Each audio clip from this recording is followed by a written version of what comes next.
샬롬, 사랑하는 성도 여러분, 귀하신 우리 주님 예수님의 이름으로 문안 인사를 드립니다. 오늘 여러분 특별한 주일이라는 거 잘 아시죠?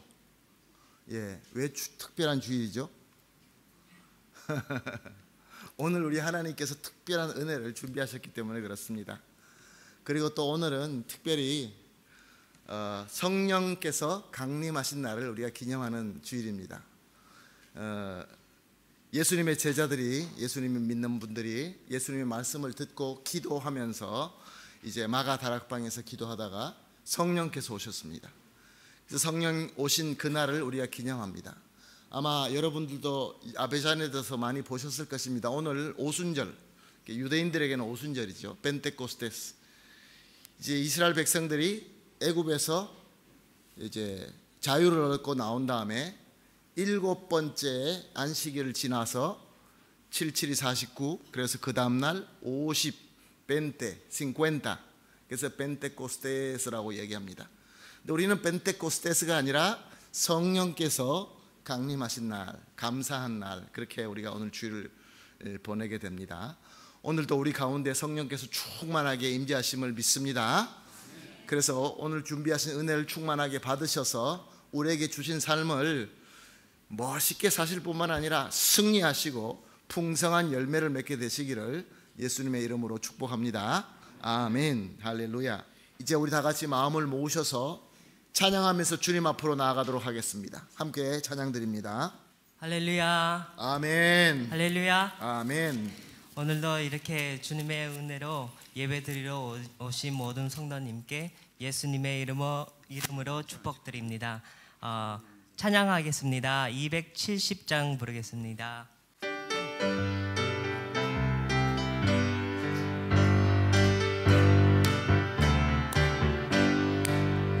변찮는 주님의 사랑과 거룩한 보혈의 공로를 우리 다 찬양을 합시다. 주님을 만나볼 때까지 우리를 깨끗게 하시는 주시니 그의 피 우리를 눈보다 보이게 하셨네. 우리를 깨끗게 한 피는 무궁한 생명의 물이새 생명의 구원을 받은 자 하나님 찬양을 합시다. 예수는 우리를 깨끗게 하시는 주시니 그의 피 우리를 눈보다 더이게 하셨네. 주님의 거룩한 보혈을 날마다 입으로 간증해 담대히 싸우며 나가세. 천국에 들어갈 때까지 예수는 우리를 깨끗게 하시는 주시니 그의 피 우리를 눈보다 더이게 하셨네. 십자가 단단히 붙잡고 날마다 이기며 나가세. 머리에 면류관 쓰고서 주 앞에 찬양할 때까지 예수는 우리를 깨끗게 하시는 주시니 그의 피 우리를 눈보다 더이게 예수는 우리를 깨끗게 하시는 주시니 그의 피 우리를 눈보다 더이게 하셨네. 아멘.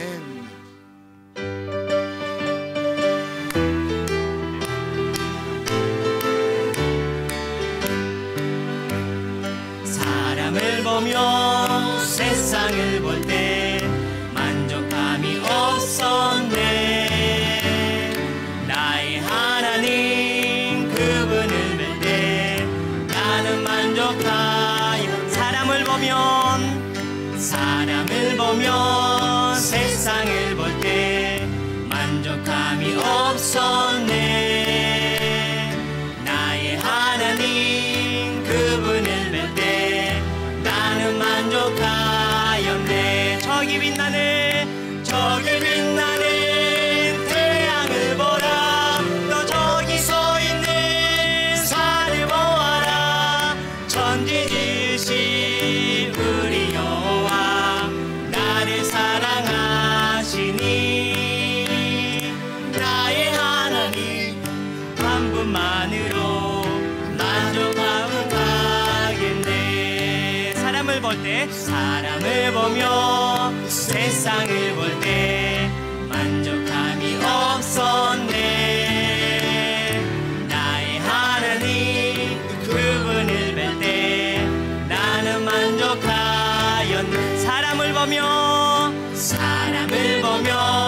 세상을 볼 때 만족함이 없었네. 나의 하나님 그분을 뵐 때 나는 만족하였네. 동남풍아 불어라.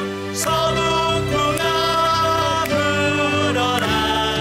다시 밭에 백합화 예수 향기 날리니 할렐루야 아멘.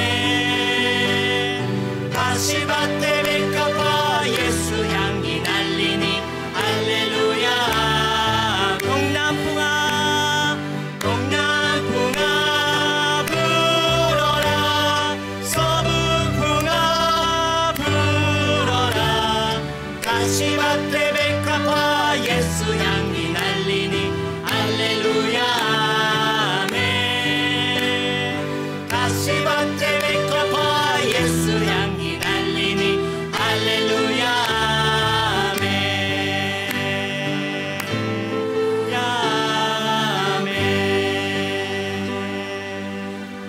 아멘. 나 주의 믿음 갖고 홀로 걸어도 나 주의 믿음 갖고 노래 부르네. 높은 구름 몰아치고 하늘 덮어도 나 주의 믿음 갖고 실망치 않네. 주는 내 친구 진실한 친구 세상 끝까지 주를 믿으리. 폭풍 구름 몰아치고 하늘 덮어도 나 주의 믿음 갖고 실망치 않네. 내 주는 선한 목자 나를 인도해. 사망의 골짜기로 다닐지라도 주님께서 나의 길을 인도하시니 나 주의 면하리. 언제까지나 주는 내 목자 선하신 목자. 어디 가든지 함께 하시네. 주님께서 나의 길을 인도하시니 나 주를 따라가리. 언제까지나.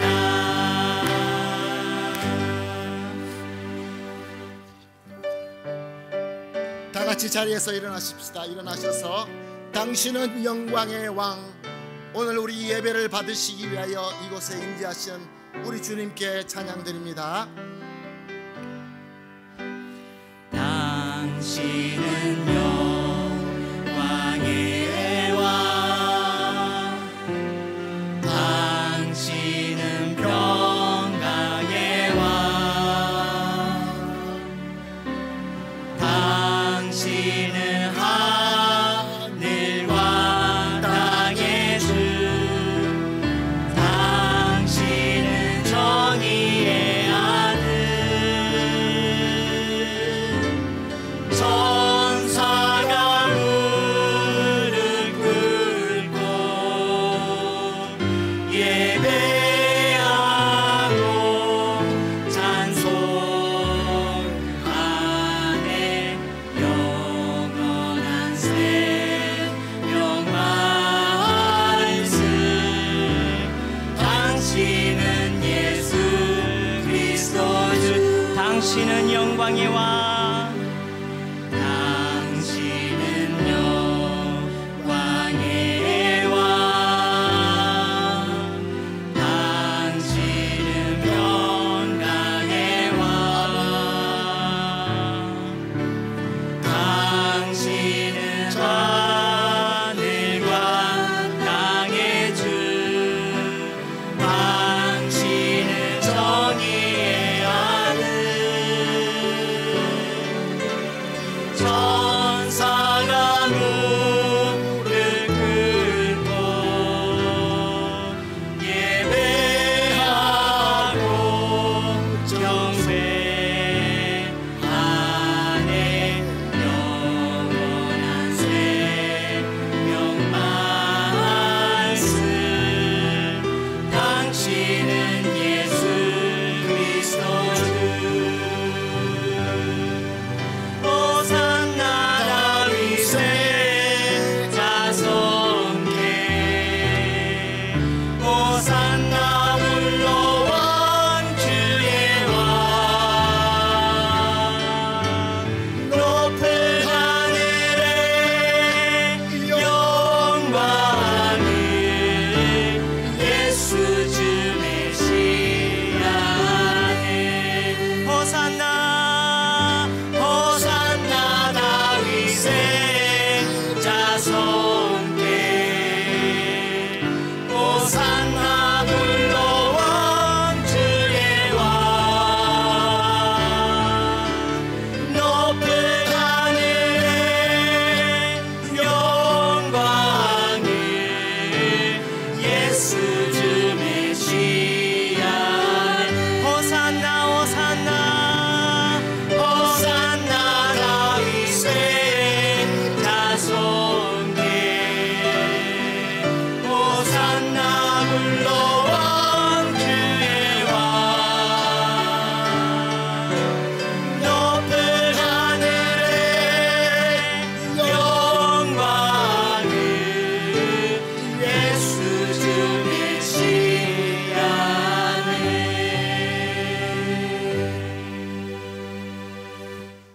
할렐루야. 여호와의 이름을 찬송하라.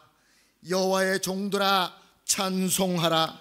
여호와의 집, 우리 여호와의 성전, 곧 우리 하나님의 성전들에 서 있는 너희여 여호와를 찬송하라. 여호와는 선하시며 그의 이름이 아름다우시니 그의 이름을 찬양하라. 아멘.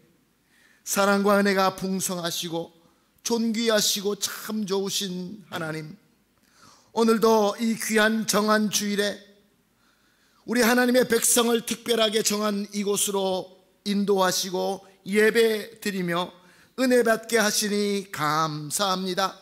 우리의 이 귀한 감동과 감사함으로 주님께 최고의 찬송과 경배를 정성껏 올려드리오니 주님께서 기쁘게 받아 주시옵소서.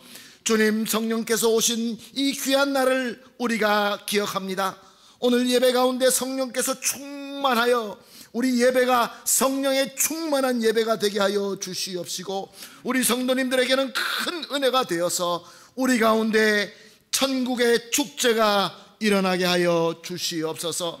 사랑하는 우리 주님 예수님의 이름으로 기도합니다. 아멘. 찬송가 615장입니다. 그 큰 일을 행하신 615장 하나님께 드리겠습니다.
거룩하신 주님 앞에 나왔습니다. 우리가 주님 앞에 내려놓아야 될 많은 짐들이 있는 줄로 압니다. 이 시간 참회 기도하는 시간 가지겠습니다. 예수 그리스도의 십자가의 보혈을 믿고 함께 기도하겠습니다. 기도합니다. 하나님 감사합니다. 주님께서 오늘 예배로 불러주셨고 우리가 주님 앞에 급한 마음으로 나왔지만 주님 세상에 있는 짐 그대로 지고 나왔습니다. 우리 가운데 병이 있고 연약함이 있고 죄가 있고 아직도 교만과 고집이 많이 있습니다. 그러나 우리 주 예수 그리스도의 십자가의 능력을 믿습니다. 오늘도 우리 함께 하시는 성령님의 능력을 믿습니다. 주님 참회합니다. 고백합니다. 십자가 앞에 엎드립니다. 용서하여 주시옵시고 씻어 주시옵시고 주님께 예배 드리기에 합당한 성도로 세워 주시옵소서. 주님, 우리와 함께 예배 드려야 될 분들 중에 보이지 않는 성도님들 계십니다. 병상에 계십니까? 또한 하나님 아버지 연약하십니까? 아니면 시험 가운데 있습니까? 주님, 이 시간에 치유하여 주시옵소서. 주님의 은혜로 충만하게 채워주시옵소서. 오늘도 주님께서 함께 하시고 주님의 말씀을 듣고 주님의 따뜻한 손길을 우리가 체험할 수 있는 귀한 예배 되게 하여 주시옵소서. 주님 인도하여 주실 줄로 믿습니다. 주님 감사합니다. 주님 감사합니다. 우리 예수님, 우리 그리스도가 되심을 감사합니다. 온전히 드립니다. 온전히 바칩니다. 온전히 받아 주실 줄로 믿습니다. 감사합니다. 예수님. 전능하사 천지를 만드신 하나님 아버지를 내가 믿사오며 그 외아들 우리 주 예수 그리스도를 믿사오니 이는 성령으로 잉태하사 동정녀 마리아에게 나시고 본디오 빌라도에게 고난을 받으사 십자가에 못 박혀 죽으시고 장사한 지 사흘 만에 죽은 자 가운데서 다시 살아나시며 하늘에 오르사 전능하신 하나님 우편에 앉아 계시다가 저리로서 산자와 죽은 자를 심판하러 오시리라. 성령을 믿사오며 거룩한 공회와 성도가 서로 교통하는 것과 죄를 사하여 주시는 것과 몸이 다시 사는 것과 영원히 사는 것을 믿사옵나이다. 아멘. 다 같이 자리에 앉으셔서 찬송가 191장 내가 매일 기쁘게 하나님께 올려드립니다.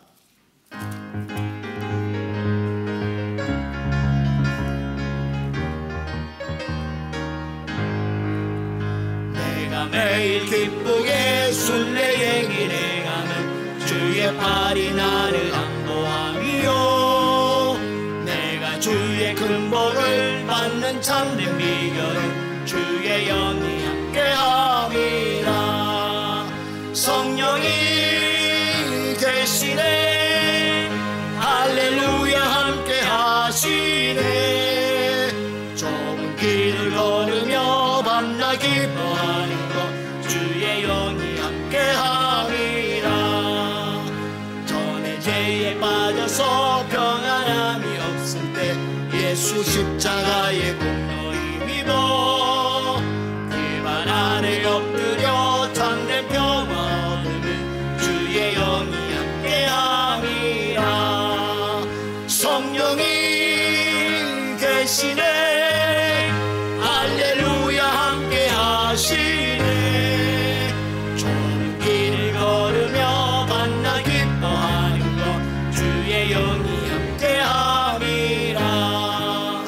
나와 동행하시고 모든 염려하시니 나는 숲의 새와 같이 기쁘다. 내가 기쁜 마음으로 주의 뜻을 행하면 주의 영이 함께함이라. 성령이 계시네 할렐루야 함께하시네. 좁은 길 걸으며 밤낮 기뻐하는 것 주의 영이 함께함이라. 세상 모든 욕망과 나의 모든 정욕은 십자가에 이미 못을 박았네. 모든 밤이 지나고 무거운 짐 벗으니 주의 영이 함께함이라. 성령이 계시네 할렐루야 함께하시네. 좁은 길을 걸으며 밤낮 기뻐하는 것 주의 영이 함께함이라. 아멘. 이제 함께 기도하시겠습니다. 기도하실 때 최웅수 장로님 대표로 기도해 주시겠습니다. 오늘도 저희를 사랑해 주시는 우리 하나님 은혜 감사를 드립니다. 삼일째 되신 우리 하나님께 이 시간 영광을 돌리기를 원합니다. 온 우주를 창조하시고 구속하시고 말씀으로 저희와 함께 하시는 그런 주님을 부족한 저희들이 드리는 이 예배와 이 찬미를 아버지 앞에 드립니다. 하나님, 정말 이 예배가 은혜가 넘치는 산자자가 되어서 하나님이 기뻐 받으시는 귀한 우리의 헌신 예배가 되기를 간절히 원합니다. 사랑의 주님, 우리 주님의 교회에 해야 할 일들이 많이 있는 줄 압니다. 믿음의 분량에 따라 아버지의 뜻을 이루어 드릴 수 있는 주의 백성들이 다 되게 하여 주시고 기쁜 마음으로 봉사하는 그 마음속에 조금씩 주님을 닮아갈 수 있는 저희 모두가 되게 하여 주시옵소서. 주님 몸된 교회에서 저희들이 맡은 직분 있습니다. 직책도 있습니다. 각자 받은 그 은사대로 주님이 맡겨주신 직분인 줄 아오니 맡은 바 직분 잘 감당하여서 이 좋은 주님의 교회를 더욱 아름답고 풍성하게 세울 수 있는 저희들을 되게 하여 주시옵소서. 아침 이슬 같고 풀의꽃과 같은 연약한 저희들의 몸이지만 우리 주님을 위하여 열심히 일하는 자에게 강건함의 복을 허락하여 주실 것을 믿습니다. 하나님, 이 시간 기도하옵기는 우리 교회에 속한 젊은 부부들을 위하여 기도를 합니다. 주님의 선하신 가운데 이루어진 귀하고 복된 가정들인 줄 압니다. 그 가정의 소중함을 깨닫게 해주시고 언제나 하나님이 원하시는 귀한 가정을 만들 수 있게 하여 주시고 하나님 중심의 가정이 되어서 우리 주님을 위하여 아름답게 쓰임받는 가정들이 다 되게 인도하여 주시옵소서. 특별히 주님의 몸된 교회를 위해서도 아름다운 충성자들이 다 될 수 있도록 주님 인도하여 주시옵소서. 특별히 새로 시작하는 우리 하나님교회 소그룹 성경 모임도 있습니다. 하나님, 그 시간 축복해 주시어서 우리 주님을 사랑에 깨닫고 하늘의 진리를 알아갈 수 있는 은혜의 시간이 되게 하여 주시옵시고, 우리 주님 말씀에 하늘과 땅의 모든 진리가 숨겨져 있음을 깨닫는 복된 시간이 되게 하여 주시옵소서. 또한 육신의 질병으로 건강이 약한 우리 성도님들 계십니다. 하나님, 정말 예수 그리스도의 이름으로 치료와 회복의 은총을 더하여 주셔서 많이 아픈 자들에게 하루빨리 회복되기를 이 시간을 빌어 간절히 기도를 드립니다. 하나님, 특별히 오늘은 귀하고 복된 주일, 이 강단 위에 이춘범 목사님 말씀을 전하십니다. 우리 주님 함께해 주셔서 우리 목사님 말씀을 전하실 때 새 힘을 얻는 귀하고 복된 아름다운 시간이 되기를 간구합니다. 또한 주님이 사랑하는 우리 백증 목사님, 하나님 기억하여 주시옵소서. 이 교회를 섬기며 말씀으로 맡겨진 양문이들을 위해서 사역을 잘 감당할 수 있도록 강건함도 허락하여 주시고 성령의 능력으로 붙들어 주시기를 간구합니다. 하나님, 지금은 예배 시작하는 시간입니다. 마치는 시간까지 주님 홀로 영광 받으시 믿사오며 살아계신 우리 주 예수 그리스도의 이름으로 간절히 기도를 드립니다. 아멘. 아멘. 감사합니다. 우리 장로님의 간절한 기도가 우리 주 예수 그리스도의 이름으로 다 이루어질 줄로 믿습니다. 기도로 섬겨주시고 또 찬양 인도로, 반주로, 방송실에서 또 식당에서 여러모로 섬겨주시는 우리 또 교사 선생님들 모든 분들 너무나 감사드리며 예수님의 이름으로 축복합니다. 섬김 위에 풍성한 열매가 있기를 예수님의 이름으로 축복합니다. 아멘. 하나님 말씀 보시겠습니다. 창세기 2장 1절에서 14절 말씀 우리가 한 절씩 교독하도록 하겠습니다. 창세기 2장 1절에서 14절 한 절씩 교독하시고 마지막 절 합독하도록 하겠습니다. 말씀 봅니다. 천지와 만물이 다 이루어지니라. 하나님이 그가 하시던 일을 일곱째 날에 마치시니 그가 하시던 모든 일을 그치시고 일곱째 날에 안식하시느니라. 하나님이 그 일곱째 날을 복되게 하사 거룩하게 하셨으니 이는 하나님이 그 창조하시며 만드시던 모든 일을 마치시고 그날에 안식하셨음이니라. 이것이 천지가 창조됐을 때 하나님과 땅의 매력이니 여호와 하나님이 땅과 하늘을 만드시는 날에 여호와 하나님이 땅에 비를 내리지 아니하셨고 땅을 갈 사람도 없었으므로 들에는 초목이 아직 없었고 밭에는 채소가 나지 아니하였으며 안개만 땅에 올라와서 온 지면을 적시셨더라. 여호와 하나님이 땅의 흙으로 사람을 지으시고 생기를 그 코에 불어 넣으시니 사람이 생명이 되니라. 여호와 하나님께서 동방에 에덴 동산을 창조하시고 그 지으신 사람을 거기에 두시니라. 여호와 하나님이 그 땅에서 보기에 아름답고 먹기에 좋은 나무가 나게 하시니 동산 가운데에는 생명나무와 선악을 알게 하는 나무도 있더라.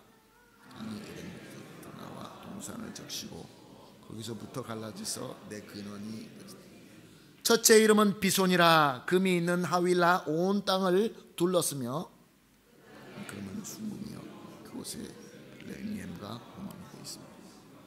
둘째 강의 이름은 기혼이라. 구스 온 땅을 둘렀고 셋째 강의 이름은 히데겔이라. 아수르의 동쪽으로 흘렀으며 넷째 강은 유브라데더라. 아멘. 특별 찬양 순서 있겠습니다.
아멘, 할렐루야, 감사합니다. 광고 말씀드린 대로 오늘 말씀은 이춘복 목사님께서 섬겨 주십니다. 목사님은 아르헨티나 교포 출신이고 아르헨티나 신학교를 졸업하시고 한국에서 총신신대원에서 MDB 과정을 마치시고 또 THM 이제 마무리하고 계시는 준비가 된 목사님이십니다. 목사님께서 오늘 말씀을 전해 주실 때 하나님께서 우리 목사님을 통하여 우리 교회에 필요한 말씀을 주실 줄로 믿습니다. 우리 목사님 나오실 때 우리 같이 손을 들어서 할렐루야라고 이렇게 환영하시기 전에 우리 장로님께서 이런 부탁을 하셨습니다. 목사님 오시면은 목사님은 소개받는데 왜 사모님은 소개 안 해주시냐. 그래서 이 시간에 사모님 잠깐 자리에 일어나 주시기 부탁드립니다. 환영합니다. 예수님의 이름으로 환영합니다. 자, 목사님 나오실 때 우리 손 들고 할렐루야 인사드리겠습니다. 할렐루야.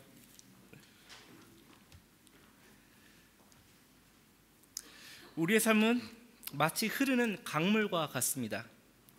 높은 산에서 하늘이 주는 비를 흡수하고 작은 개천을 형성하고 샘물을 만들고 시냇물 줄기를 이루어 때로는 가파른 구간을 지나기도 하고 완만한 구간을 지나며 큰 물줄기를 이루어 깊은 강물을 만들어냅니다. 크고 깊은 강줄기가 되면 작은 충격에 요동하지 않습니다. 누가 아무리 큰 돌을 던진다 해도 한 번 풍덩하고는 다시 고요해집니다. 모든 충격을 흡수하는 그런 강이 되는 것입니다. 우리가 사는 이곳 아르헨티나는 지금 아주 어려운 구간을 지나고 있습니다. 이 어려운 구간을 어두운 시간을 보내는 사람들은 다양할 것입니다. 어떤 사람은 일희일비하며 하루하루를 조바심도 내며 힘들게 보낼 것입니다. 매일 하늘 높은 줄 모르고 솟아오르는 물가와 세금 영수증 그리고 월세를 걱정하면서 답답해 잠을 못 이루는 분들도 있을 것입니다. 어떤 분들은 어떤 충격도 흡수해내고 내는 넓고 깊은 강줄기처럼 비록 힘들지만 이 또한 하나님께서 지나가게 해주신다는 믿음으로 힘들어도 크게 요동하지 않고 하루를 보내시는 분들도 있을 것입니다. 이것은 개인의 경제적 상황과는 큰 관계가 없습니다. 바로 믿음의 문제입니다. 하나님을 믿는 믿음으로 우리는 한순간에 쉽게 요동하지 않는 크고 깊은 강 같은 존재로 수준을 높일 수 있습니다. 하나님께서는 우리에게 약속하셨죠. 우리가 무엇을 먹을지, 무엇을 마실지, 무엇을 입을지 고민하지 말라고, 걱정하지 말라고 말씀하십니다. 왜요? 하나님께서 우리에게 일용할 양식을 주셔서 삶에 부족함이 없게 해주신다는 그 약속의 말씀이 있기 때문입니다. 그렇다면 하나님의 이 약속을 믿는 우리는 어떻게 살아야 할까요? 먼저 그의 나라와 그의 의를 구하라고 하십니다. 이것이 인생의 새로운 목표 설정입니다. 전에는 나의 의식주를 추구하는 것이 나의 삶의 목표였다면 하나님을 믿는 나는 더 이상 의식주를 삶의 목표로 설정하지 않습니다. 새로운 사명을 발견하게 되는 것입니다.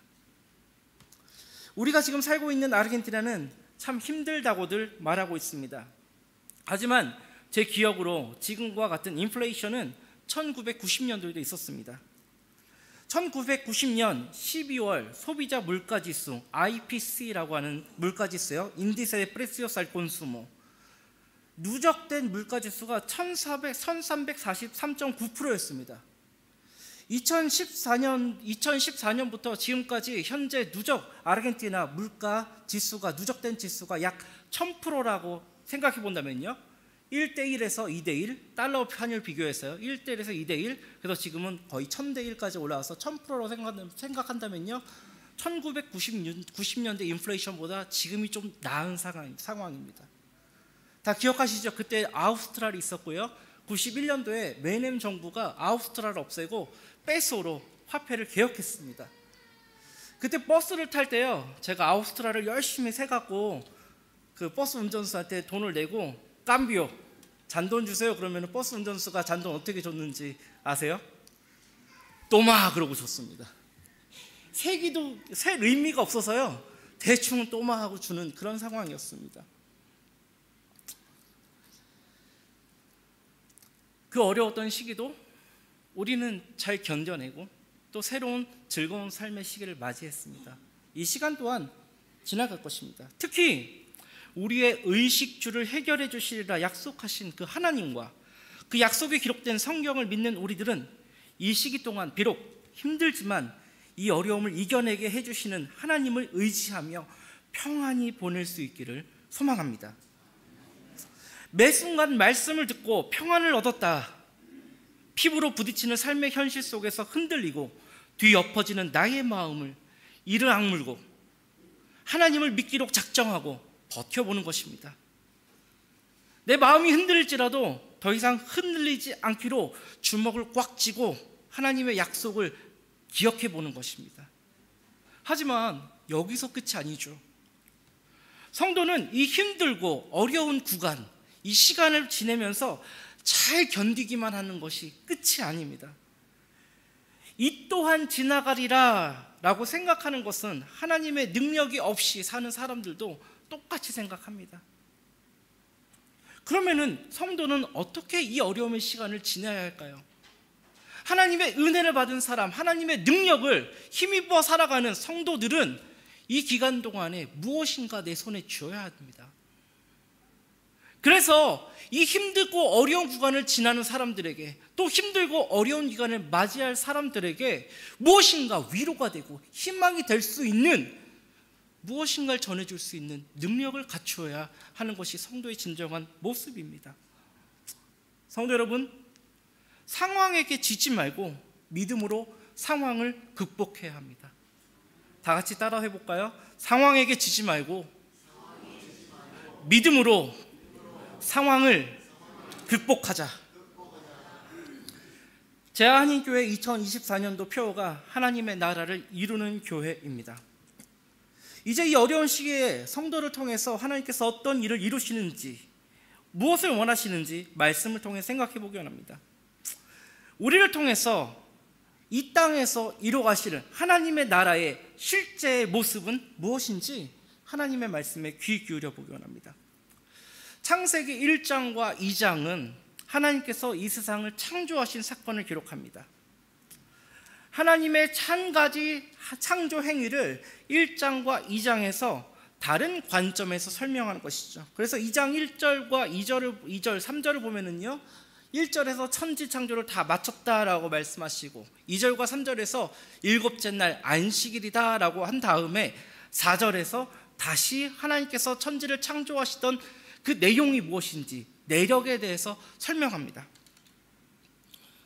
이런 차이점들, 창조 기사가 두 번 기록된 차이점들은요, 창세기 1장의 창조 순서와 창세기 2장의 창조 순서에서도 그 차이가 드러나는데요. 창세기 1장은 7일 동안의 창조입니다. 하지만 창세기 2장은요, 몇째 날이다 기록하지 않습니다. 그리고 그 창세기 1장의 창조 순서는요, 빛, 궁창, 땅과 바다, 초목, 해와 달과 별, 동물, 남자, 여자, 그리고 안식이란 순서로 창조가 진행이 됩니다. 창세기 2장의 순서는 다릅니다. 남자를 창조하시고요, 초목을 창조하시고요, 4개의 강을 만들어내시고요, 동물을 창조하시고 그 다음에 여자를 만드셨죠. 창세기 1장에서는 남자와 여자를 같은 날에, 6째 날에 한 번에 만드셨는데 창세기 2장에서는요, 남자를 만드시고 여자를 만드셨습니다. 하나님께서 창조하신 세상이라는 것은 너무 당연한 것입니다. 두 본문의 내용을 잘 살펴보면요, 각 장에 각기의 주제가 있다는 사실을 알 수 있습니다. 창세기 1장은요, 하나님께서 사람에게 주시는 복이 무엇인지를 설명합니다.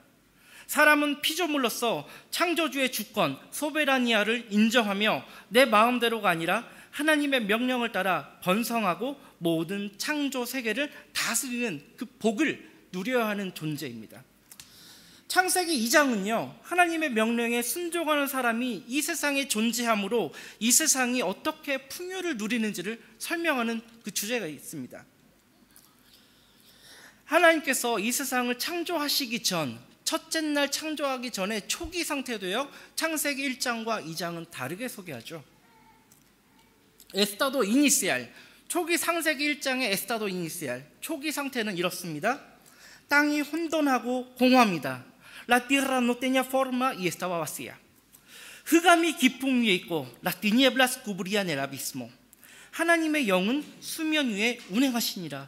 Y el espíritu de Dios se movía sobre la superficie de las aguas. 창세기 1장의 에스타도 이니시알, 초기 상태는요, 온 세상이 물로 가득하고 어둡고 생명체는 존재하지 않는 바시오 상태, 공허한 상태의 모습으로 보여줍니다. 하지만 창세기 2장은요, 그 표현이, 내용이 조금 다릅니다. 창세기 2장 4절에 보면은요, 에스타도 이니시알, 초기 상태를 설명하는데요, 이것이 천지가 창조될 때에 하늘과 땅의 내용이니 여호와 하나님이 땅과 하늘을 만드시는 날에 여호와 하나님이 땅에 비를 내리지 아니하셨고 땅을 갈 사람도 없었으므로 들에는 초목이 아직 없었고 밭에는 채소가 나지 아니하였으며 안개만 땅에서 올라와 온 지면을 적셨더라. 창세기 1장은요, 땅이 없습니다. 땅은 언제 창조되었죠? 하나님께서 첫째 날에 빛을 만드시고 둘째 날에 하늘 위의 물과 하늘 아래로 나누셔서 가운데 궁창, 아비스몰을 만드시고요, 그 다음에 땅에 있는 물을 한 군데로 모아서 그제서야 땅과 바다의 경계를 정하셔서 땅이 생겨납니다. 그럼 창세기 1장의 초기 상태는요, 물의 세계죠. 어두운 물의 세계, 생명체가 하나도 존재하지 않는 공허한 상태, 바시오의 상태입니다. 창세기 2장은요, 뭐가 없었죠? 두 가지의 핵심 요소가 없습니다. 비가 오지 않았고요, 농사, 꿀띠바를 할 사람이 존재하지 않았습니다. 그래서 이 땅에 무엇이 없었죠? 초목, 베게타시온이 없었습니다. 그리고 땅에 있는 유일한 습기, 물기, 레코르스 아쿠아티코는 무엇이죠? 안개라고 표현합니다.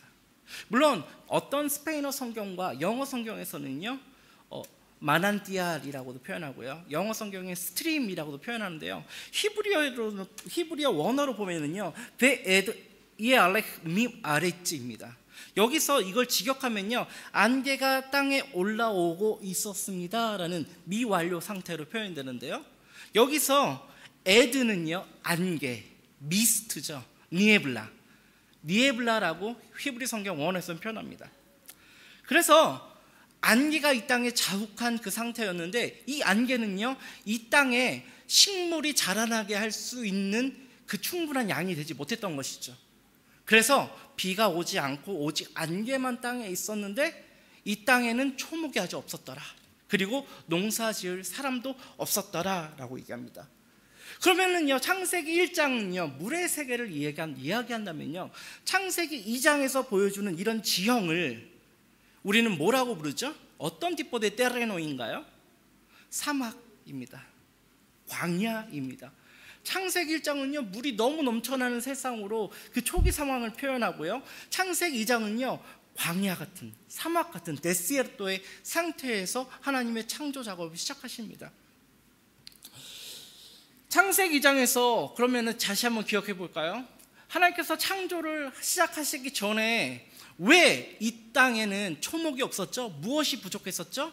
비가 오지 않았고 농사를 지을 사람이 없었기 때문이었습니다. 비록 안개가 있었지만 식물이 자라기에는 부족한 양이었죠. 그런데 7절에서 우리가 잘 알듯이 하나님께서 흙으로 사람을 빚으셔서 생기를 불어 넣어주셔서 사람을 창조하십니다. 그리고 나서 어떤 일이 발생하죠? 9절에서는 하나님께서 에덴 동산을 창설하셨습니다. Huerta de Eden. 그러면 무슨 이야기 되죠? 하나님께서 농사지을 사람을 만드시자 에덴 동산이 생겨났다는 말은 무엇이죠? 식물이 자라났다는 것이죠. Comenzó a ver la vegetación. 식물이 자라나기 시작했다는 것은, 그럼 우리 조금만 생각해 볼까요? 무엇이 왔다는 이야기죠? 비가 내렸다는 이야기가 됩니다. 하나님께서 사람을 창조하시고 그 사람이 창조해 주자 에덴 동산이 창설되었습니다. 그래서 각종 채소 맺는 나무와 식물들이 자라나기 시작합니다. 풍요로운 에덴 동산이 만들어집니다. 근데 여기서 끝나지 않죠. 이 에덴 동산에서 흘러나오는 4개의 큰 강줄기가 온 세상으로 흘러가는 그 모습을 보여줍니다. 그럼 성도 여러분, 비가 왔다는 것은 무슨 뜻일까요? 우리는 이에 대한 설명을 생각해 보기 위해서 신명기 11장의 말씀을 생각해 보아야 하는데요, 우리가 다 잘 알듯이 모세오경, 창세기, 출애굽기, 레위기, 민수기, 신명기는 모세라는 한 지도자가 출애굽한 백성들을 위해서 하나님의 말씀을 기록한 책입니다. 한 저자가 동시대 사람들에게 동일한 목적, 한 가지 목적을 갖고 기록한 5권의 책을 우리는 모세오경이라고 부르죠. 그렇다면요, 모세오경은요, 따로따로 보는 것보다도요, 하나의 덩어리로 이해하는 것이 우리가 성경을 이해할 때 더 큰 도움이 됩니다. 신명기 11장을 보면은요, 이렇게 기록되어 있습니다. 10절부터 읽어드리겠습니다. 내가 들어가 차지하려고 하는 땅은 내가 나온 애굽 땅과 같지 아니하니 거기에서는 너희가 파종한 후에 발로 물대기를 채소됨과 같이 하였거니와 너희가 건너가서 차지할 땅은 산과 골짜기가 있어서 하늘에서 내리는 비를 흡수하는 땅이요, 내 하나님 여호와께서 돌봐주시는 땅이라. 연초부터 연말까지 내 하나님 여호와의 눈이 항상 그 위에 있느니라. 내가 오늘 너희에게 명하는 내 명령을 너희가 만일 청종하고 너희 하나님 여호와를 사랑하여 마음을 다하고 뜻을 다하여 섬기면 너희의 땅에 이른 비, 늦은 비를 적당한 때에 내리시리니 너희가 곡식과 포도주와 기름을 얻을 것이요, 또 가축을 위하여 들에 풀이 나게 하시리니 내가 먹고 배부를 것이라. 이스라엘은요, 거의 모든 지역이요, 산악 지역입니다. 게다가 와디라고 부르는 특이한 지형이 있습니다. 이 와디가요, 한국어로는요 건천인데요, 건천의 뜻은요 메마른 강이란 뜻이죠. Un río seco. 하지만 이 건천은요, 만약에 비가 오면은요 물이 불어나서요 큰 강을 이루는 독특한 지형입니다. 한번 보십시오. 하나님께서 이스라엘에게 약속하신 그 땅은 산악지역 소나몬타니오사입니다. 그런데 비가 오지 않으면은요 마실 물도 없어져 버리는 그런 지역이었습니다.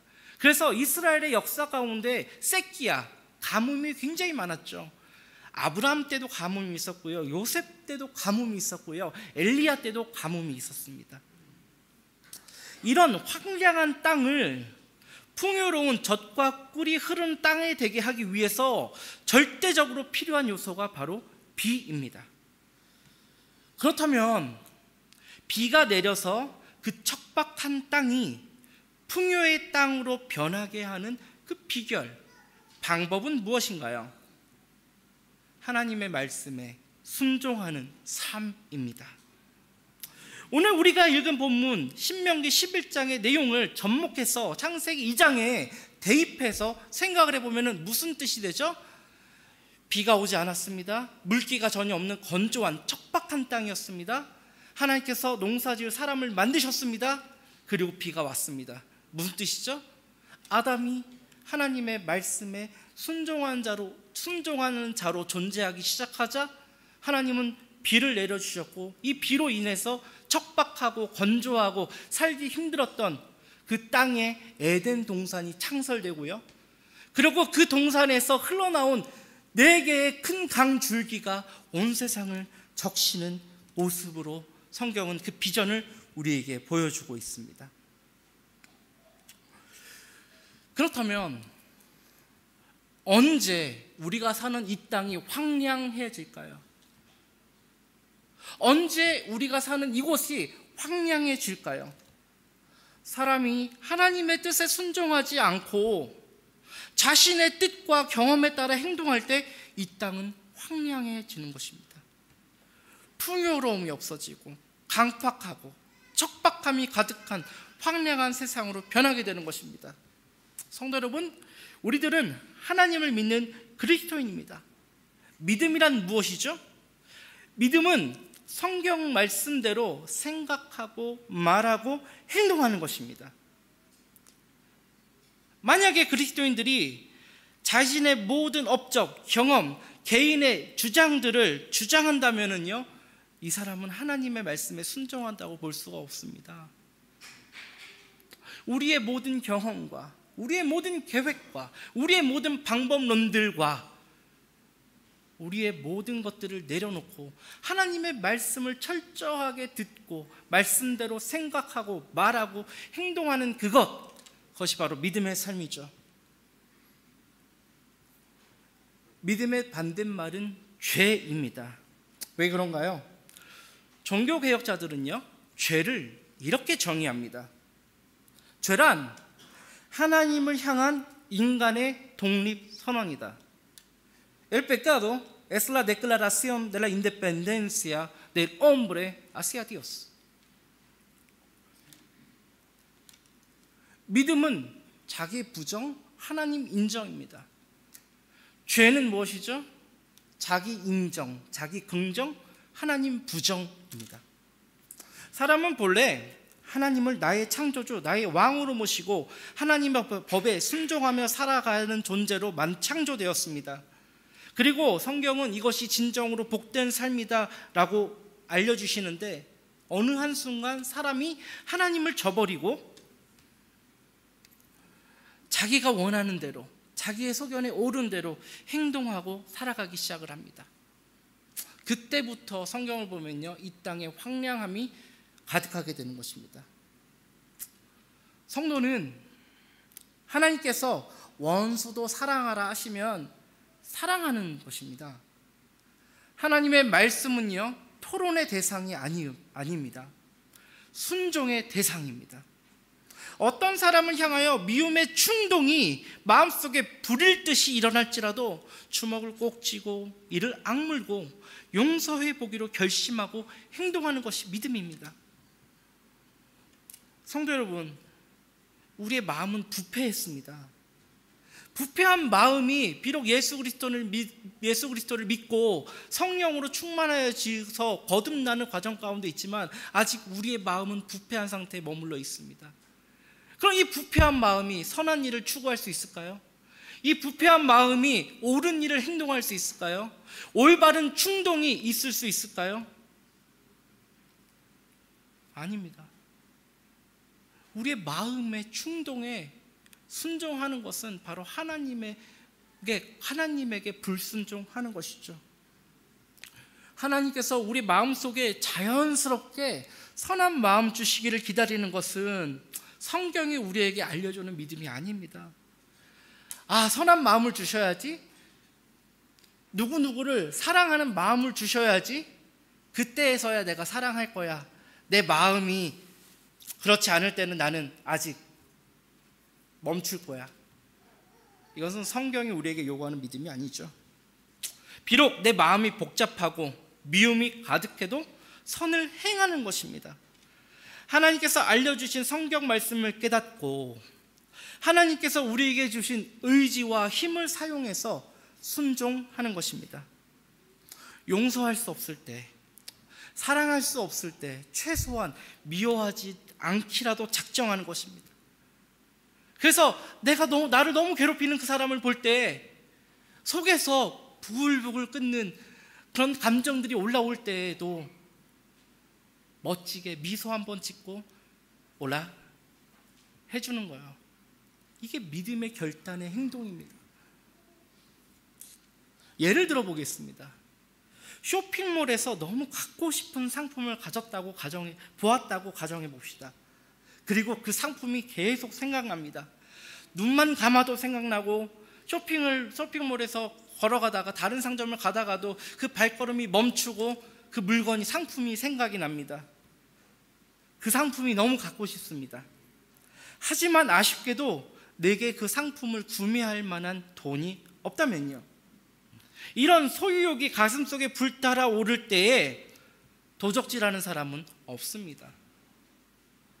정상적인 사람은요, 자신의 잘못된 감정을 추스르고 자신의 행동을 절제, 컨트롤하는 것이죠.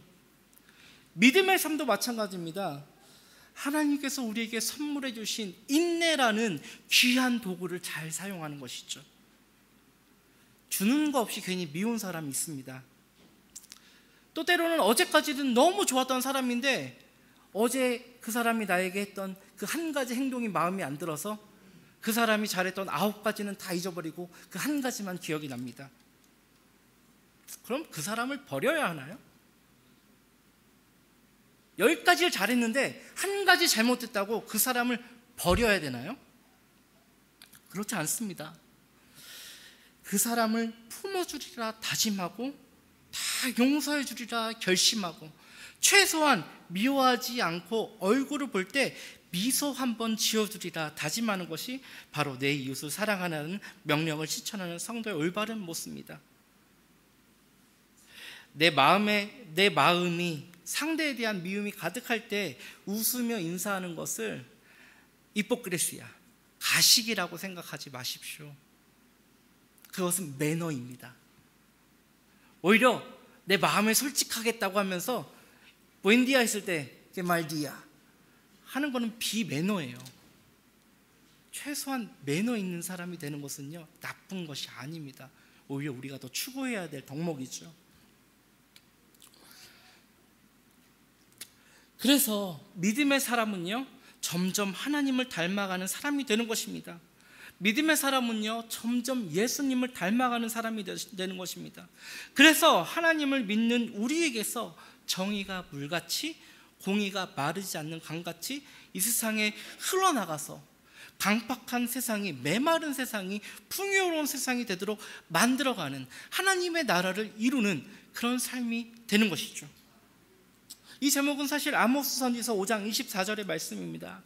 아모스 선지서 5장을 보면은요, 그 이스라엘의 죄악에 대해서 말씀하시는데요, 힘없는 자를 밟고 그에게서 부당한 세를 거두고요, 의인을 학대하고 성문에서 가난한 자를 억울하게 하는 그 하나님의 백성에 대해서 불의를 행하는 그 백성들이 이 성에 있기 때문에 이 세상이 정말 살기 어려운 세상이 되었다라고 얘기하면서요, 하나님께서 말씀하십니다. 너는 살려면 선을 구하고 악을 구하지 말지어다. 너희는 악을 미워하고 선을 사랑하며 성문에서 정의를 세울지어다 라고 하면서요, 이스라엘 백성들이 그런 악을 허용하면서 악과 함께 더불어 살면서 드리는 모든 예배에 대해서 이렇게 말씀하십니다. 내가 너희 절기들을 미워하여 멸시하며 너희 성회들을 기뻐하지 아니하나니 내게 번제나 소제를 드릴지라도 내가 받지 아니할 것이요 너희 살찐 희생의 화목제도 내가 돌아보지 아니하리라. 오직 정의를 물같이 공의를 마르지 않는 강같이 흐르게 할지어다. 아멘. 정의가 무엇일까요? 후스티스야, 정의가 무엇이죠? 우리는 정의라고 하면은요, 도덕적인 정의를 생각할 때가 많습니다. 그래서 정의로운 사람은 다른 사람을 정죄하는 모습이 쉽게 연상이 됩니다. 제 개인적인 인상일 수도 있는데요. 하지만 정의, 후스티시아의 한국어 설명은 이렇습니다. 진리를 실천하는 것, 진리를 행하는 것이 바로 정의의 한국어 사전적 의미입니다. 그러면은요, 성도에게 있어서 정의란 무엇이죠? 성경 말씀을 따르는 것입니다. 내 마음과 뜻과 힘과 생명을 다해서 하나님을 사랑하는 것이고요, 나의 이웃을 내 몸과 같이 사랑하는 것이 바로 성도의 정의입니다. 내가 잘못한 사람을요 7번씩 70번이라도 용서하는 것, 문자적으로 한 사람을 490번이라도 용서해 보는 것, 그것이 성도의 정의입니다. 다른 사람과 경쟁하고 짓밟는 그런 삶의 태도가 아닙니다. 오히려 넘어진 사람, 힘든 사람을 격려하고 위로하고 세워주는 사람입니다. 이 모든 것을 행한 뒤에 오직 하나님께 영광을 돌리는 사람이죠.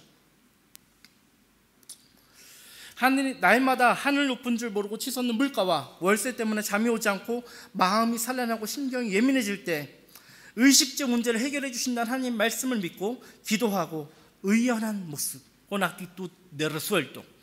를 보여주기 위해 죽을 힘을 다해 노력하는 사람입니다. 사실 다른 사람들 앞에서 하소연해봤자 아무 도움되지 않습니다. 예민해서 신경질 내봤자 아무 도움되지 않습니다. 다른 사람에게 동정을 얻으려 해봤자 아무 소용없습니다. 오직 하나님 앞에서 도움을 구하십시오. 이것이 믿음의 사람입니다. 오히려 가족들 앞에서, 지인들 앞에서 의연한 모습을 보이십시오. 내 마음이 불안할지라도 의연한 모습을 갖추는 것이 성도의 참된 모습입니다. 그리고 하나님의 긍휼을 기대합시다. 이런 믿음의 씨름을 하는 그 한 사람이 존재하는 그곳에, 척박하고 황량한 그곳에 하나님은 때에 맞춰 이른 비와 늦은 비를 주시리라 약속하십니다. 그리고 이 땅을 풍요롭게 해주실 것입니다. 이 사회의 희망은 하나님의 말씀에 순종하는 믿음의 사람의 존재입니다. 하나님을 주님으로 고백하는 믿음의 교회가 이 땅의 소망입니다. 아담의 순종의 결과로 하나님은 하늘의 문을 여시고 비를 주셨습니다. 그 비의 양을 한번 생각해 보십시오. 에덴에서 초목이 자라서 동산이 되게 합니다. 그리고 에덴 동산에서 식물이 자라게 한 이 물이 비손, 기온, 헷데갈, 유브라데스라는 4개의 큰 강을 이룹니다. 그리고 온 세상을 풍요롭게 만들어갑니다. 한 사람의 하나님에 대한 순종으로 하나님은 이 세상을 풍요롭게 하셨죠. 에스겔 47장에서도 같은 비전을 보여줍니다. 성전에서 흘러나온 물이 동서남북으로 흘러서 온 세상을 적시는, 그래서 이 메마른 땅에 생명이 나게 해주시는 그 비전을 우리에게 보여주시는 거죠. 성도 여러분, 이 황폐하고 황량한 땅이 사람 살만한 곳이 되게 하기 위해서 우리에게 필요한 것은요, 레이데 바세스가 아니죠.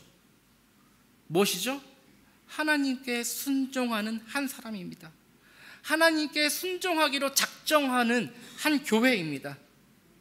그래서 이 땅 가운데 하나님의 나라를 이루는 피와 땀을 흘리는 그 값을 온전히 치러내는 하나님의 교회입니다.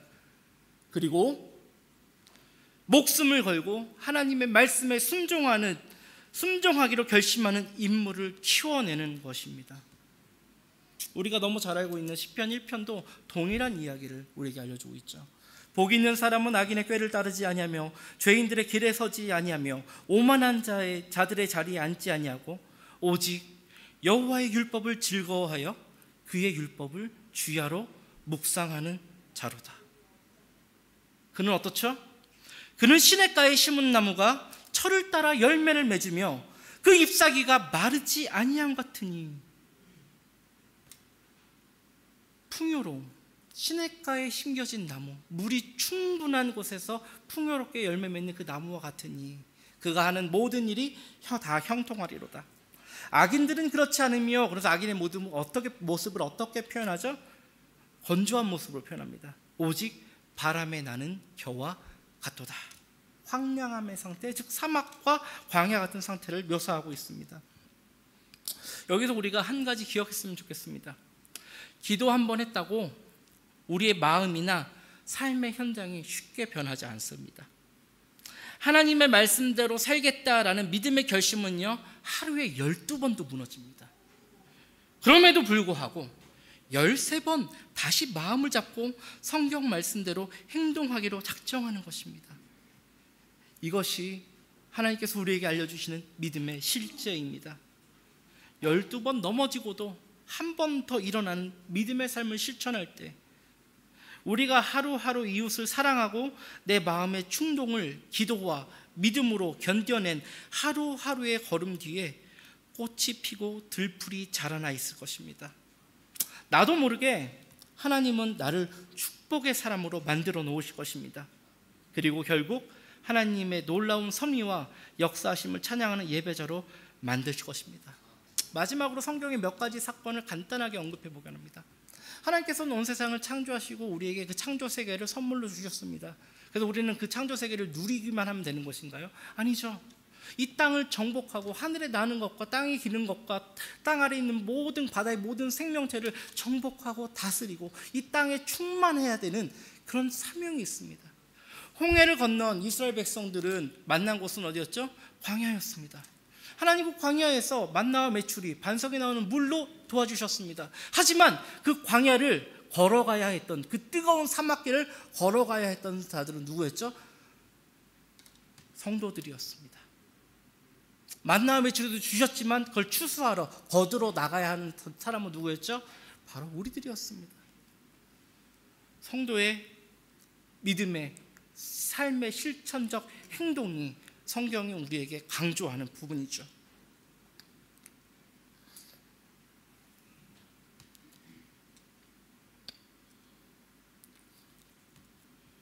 정리하겠습니다. 오늘 읽은 말씀에 하나님은 이 세상의 황량함을 없애는 명확한 답을 주십니다. 각자 자기의 소견에 옳은 대로 행동함의 결과가 이 땅의 황량함을 가져옵니다. 그럼 이 세상에 척박함과 황량함을 없애는 방법은 죄악이 득세하는 모든 사람들로 하여금 소망을 갖지 못하게 만드는 사회에 대한 해결은 바로 하나님의 말씀에 순종하는 나입니다. 바로 그 한 교회입니다. 순간순간 솟아오른 내 마음의 충동을 따르지 않고 주먹을 불끈 쥐고 이를 악물고라도 철저히 내 마음의 충동을 억제하고 하나님의 말씀에 따라 살아가기로 다짐하는 그 한 사람, 그 한 교회가 이 세상에 존재할 때 하나님은 하늘의 문을 여시고 이른 비와 늦은 비를 적당히 주시어 이 거친 세상이 옥토가 되게 바꾸실 것입니다. 순간순간 내 마음에 찾아오는 충동을 기도와 믿음으로 견뎌낸 하루하루의 걸음 뒤에 꽃이 피고 나무는 열매 맺을 것입니다. 내가 지나온 발걸음 뒤에 하나님께서 비를 보내셔서 회복하신 이 아름다운 세상의 모습을 보며 많은 사람들은 위로받고 힘을 얻을 것입니다. 이렇게 나도 모르게 하나님은 나를 축복의 사람으로 만들어 놓으실 것입니다. 결국 하나님의 놀라운 섭리와 역사하심을 찬양하는 예배자로 만들 것입니다. 우리 매일의 삶 속에 하나님께서 공급하시는 풍요로움이 넘쳐나길, 우리의 순종으로 이 세상 가운데 하나님 나라 그 풍요함이 도래하는 하나님의 위대하신 역사를 기대하고 기도하고 또 이루는 한인교회가 되길 소망합니다. 기도하겠습니다. 하나님 아버지, 우리가 살아가는 이 세상에 어려움의 근본적인 이유는 바로 하나님의 말씀을 거절하고 내 뜻과 내 생각과 내 방법으로 살아가는 모습이라는 사실을 깨닫습니다. 각자 자기의 소견에 옳은 대로 행하였을 때 이 세상의 풍요로움이 사라지고 하나님께서 주시고자 하는 그 풍요로움이 사라질 것을 말씀을 보고 깨닫습니다. 이제 오늘 말씀을 듣고 깨달았사오니 하나님 아버지, 저희가 아버지의 뜻에 말씀에 순종하게 하여 주시옵소서. 내 생각을 철저하게 거절하고 하나님 말씀대로 생각하고 말하고 행동하는 믿음의 삶을 살아갈 때 내가 지나온 그 길 뒤에 하나님 비를 보내주셔서 이 땅에 꽃이 피고 열매 맺어 많은 사람들을 위로하는 사람이 되게 하여 주시옵소서. 예수님의 이름으로 기도합니다. 아멘. 감사합니다. 주님 앞에 준비한 봉헌하도록 하겠습니다. 찬송가 321장입니다. 날 대속하신 예수께 찬송하면서 봉헌하시겠습니다.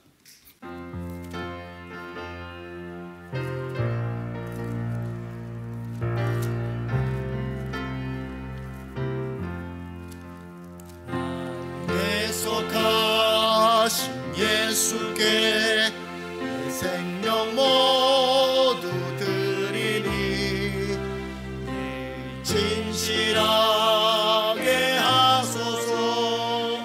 내 구주 예수여, 나 구주 위에 살리라. 내 기쁨 한량 없으리. 내 갈 길 인도하소서. 내 구주 예수여, 날 구원하신 예수를 일평생 의지하오니 날 영접하여 주소서. 내 구주 예수여, 나 구주 위에 살리라.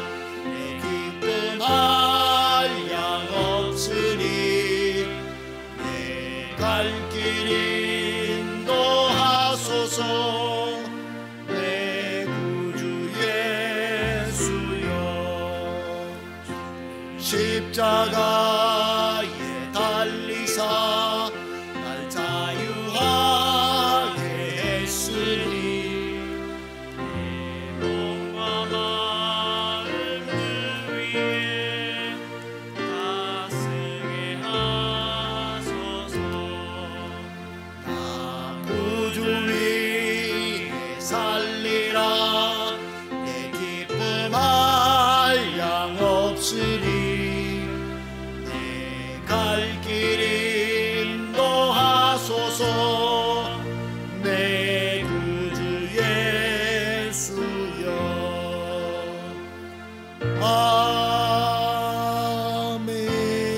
아멘. 사랑의 하나님, 오늘도 우리와 함께 임마누엘의 역사를 하여 주시고 우리가 비록 부족한 입술로 기도하고 찬양을 정성을 드림을 주님께서 기쁘게 받아주시고 또한 귀한 말씀으로 성령의 감화 감동으로 깨닫게 하시는 은혜 주심을 감사드립니다. 주님, 이제 모든 성도님들이 주님께서 주신 것 중에 정성껏 구별하여 봉헌합니다. 간절한 기도를 담아 드립니다. 주님 기쁘게 받아 주시옵시고 우리의 기도를 응답하여 주심으로 말미암아 주님의 귀한 사명을 기쁨으로 섬기기에 부정함이 없도록 주여 은혜로 가득 차서 우리를 통하여 세상으로 흘러가는 놀라운 역사가 있게 하여 주시옵시고 우리 모든 성도님들의 영육간의 강건함을 주시고 또한 모든 면에서 풍성함으로 충만하게 채워 주시옵소서. 드려진 이 모든 정성들은 오직 하나님의 영광 되는 데에 사용하게 하여 주시옵소서. 감사하며 예수님의 이름으로 기도합니다. 아멘. 할렐루야. 다 같이 받으신 은혜를 깊이 마음속에 묵상하시면서 마지막 찬양 드리고 또 축도함으로 예배를 마치도록 하겠습니다. 다 같이 자리에 일어나시겠습니다.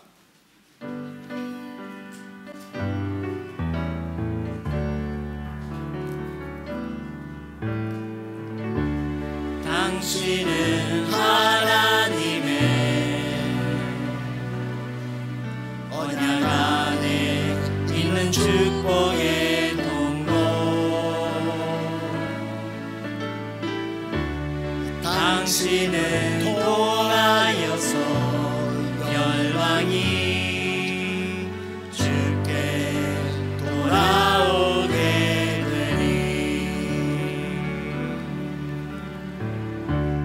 당신은 하나님의 언약 안에 있는 축복의 통로.